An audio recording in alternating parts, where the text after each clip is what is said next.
আসসালামু আলাইকুম দর্শক, নুরস মমের আজকের পর্বে 8 মাস থেকে 10 বছর বয়সী বাচ্চাদের জন্য হাই প্রোটিন সমৃদ্ধ এবং হাই ক্যালোরি যুক্ত একটি মজাদার স্যুপের রেসিপি নিয়ে হাজির হলাম। আর তা হচ্ছে এগ স্যুপ রেসিপি। এই স্যুপটি বাচ্চাদের মুখের রুচি বাড়িয়ে দ্রুত ওজন বৃদ্ধিতে সহায়তা করবে, পাশাপাশি বাচ্চাদের শরীরে প্রয়োজনীয় প্রোটিনের চাহিদাও পূরণ করবে। বিশেষ করে বাচ্চারা যখন অসুস্থ হয়ে তাদের মুখের রুচি চলে যায়, অর্থাৎ কোনো খাবারই খেতে চায় না, তখন খাবারে ভিন্নতা আনতে এবং বাচ্চাদের মুখের রুচি ফেরাতে এই স্যুপটি সুপারফুড এবং আদর্শ খাবার হতে পারে। পুষ্টিকর এই স্যুপটি তৈরি করে বাচ্চাদেরকে সকালের নাস্তায়, বিকেলের হালকা নাস্তায় অথবা রাতের প্রধান খাবার হিসেবে দিতে পারবেন। তাহলে এখানের কথা না বাড়িয়ে সরাসরি চলে যাচ্ছি মূল রেসিপিতে। তো এই স্যুপ তৈরির মূল উপকরণ হিসেবে প্রথমেই আমি একটি মুরগির ডিম ভেঙে নিচ্ছি। ডিম হচ্ছে বাচ্চাদের জন্য সুপারফুড এবং আদর্শ খাবার। তো যাই হোক, এবার এই ডিমটাকে একটি কাঁটা চামচের সাহায্যে খুব ভালোভাবে ফেটিয়ে নিচ্ছি। ফেটানো হয়ে গেলে এটাকে একটা সাইডে রেখে দিচ্ছি আর অন্য আরেকটি বাটিতে নিয়ে নিচ্ছি 1 টেবিল চামচ পরিমাণ আটা।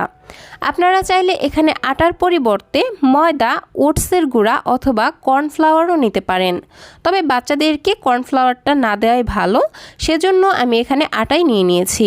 দেন 3 থেকে 4 টেবিল চামচ পানি দিয়ে এই আটা খুব ভালোভাবে গুলে নিচ্ছি, কারণ এটা আমরা স্যুপ ঘন করার কাজে ব্যবহার করব। তো যাই হোক, এবার এগুলোকে একটা সাইডে রেখে সরাসরি চলে যাচ্ছি চুলায়। চুলায় একটি প্যান বসিয়ে প্যানের মধ্যে দিয়ে দিচ্ছি মোটামুটি 1.5 টেবিল চামচ পরিমাণ রান্নার রেগুলার তেল। এবার এর মধ্যে দিয়ে দিচ্ছি 2 কোয়া রসুন কুচি। রসুনে অ্যান্টিব্যাকটেরিয়াল এবং অ্যান্টিফাঙ্গাল নামক উপাদান থাকে, যা বাচ্চাদের রোগ প্রতিরোধ ক্ষমতা বাড়ায় এবং বাচ্চাদেরকে সর্দি, কাশি, জ্বর এগুলো থেকে দূরে রাখে। তো এবার চুলার আঁচ মিডিয়াম টু লোতে রেখে রসুনগুলোকে হালকা বাদামি করে ভেজে নিচ্ছি। যখন এগুলো হালকা বাদামি কালার হয়ে আসবে, এই পর্যায়ে আমি এখানে দিয়ে দিচ্ছি সবজি হিসেবে দিচ্ছি 2 টেবিল চামচ পরিমাণ গাজর কুচি এবং সম পরিমাণে বরবটি কুচি। আপনারা আপনাদের সুবিধা মতো এখানে যে কোনো সবজি ব্যবহার করতে পারবেন। তো স্বাদের জন্য সামান্য একটু লবণ দিয়ে আবারও নেড়ে চেড়ে বেশ কিছুক্ষণ সবজিগুলোকে ভেজে নিচ্ছি। মোটামুটি 2 থেকে 3 মিনিট ভেজে নিয়ে এই সবজিগুলো সেদ্ধ হওয়ার জন্য দিয়ে দিচ্ছি সামান্য একটু পানি দিয়ে একটি ঢাকনা দিয়ে ঢেকে দিচ্ছি আর সবজিগুলো খুব ভালোভাবে সেদ্ধ হওয়া পর্যন্ত রান্না করে নিচ্ছি। তো 3-4 মিনিট পর ফিরে আসলাম আর এতক্ষণে সবজিগুলো খুব ভালোভাবে সেদ্ধ হয়ে গেছে আর পানির পরিমাণটাও শুকিয়ে এরকম অবস্থায় চলে এসেছে। এখন এরকম একটি আলু ম্যাশার দিয়ে এই সবজিগুলোকে খুব ভালোভাবে ম্যাশ করে নিব। আপনাদের কাছে আলু ম্যাশার না থাকলে রেগুলার ডাল ঘুটনি দিয়েও এই সেম কাজটা করে নিতে পারবেন। সবজিগুলো এই পর্যায়ে ম্যাশ করে নিলে হবে কি, স্যুপটা একটু ঘন হবে আর বাচ্চাদের মুখে বড় অংশ আটকে পড়বে না। তবে যে বাচ্চারা খাবার খুব ভালোভাবেই চিবিয়ে খেতে পারে, তাদের ক্ষেত্রে এখানে আর ম্যাশ করার কোনো প্রয়োজন নেই। তো ম্যাশ করা হয়ে গেলে এখন আমি এর মধ্যে দিয়ে দিচ্ছি 1 কাপ পরিমাণ নর্মাল পানি দিয়ে আরও একবার নেড়ে চেড়ে এই পানিটার মধ্যে একবার বলক তুলে নিচ্ছি। তো যখন পানিটা খুব ভালোভাবেই বলক উঠে যাবে, এই পর্যায়ে আগে থেকেই যে আটার মিশ্রণটা গুলে রেখেছিলাম, সেই আটার মিশ্রণ অল্প অল্প করে দিয়ে দিচ্ছি আর একটি স্প্যাচুলার সাহায্যে এই স্যুপের সঙ্গে খুব ভালোভাবে মিশিয়ে নিচ্ছি। আটার মিশ্রণটি দেওয়ার পর আর মোটামুটি 1 মিনিটের মতো জাল দিয়ে নিচ্ছি। 1 মিনিট পর আগে থেকে যে ডিমটা ফেটে রেখেছিলাম, সেই ডিম অল্প অল্প করে দিয়ে দিচ্ছি আর এই চামচটা দিয়ে এইভাবে ঘুরিয়ে ঘুরিয়ে নেড়ে চেড়ে দিচ্ছি। এই পর্যায়ে এলোমেলো করে নাড়া যাবে না। এলোমেলো করে নাড়লে ডিমের যে একটা আঁশ ভাব, সেটা আর হবে না, একদম ঝুরা ঝুরা হয়ে যাবে।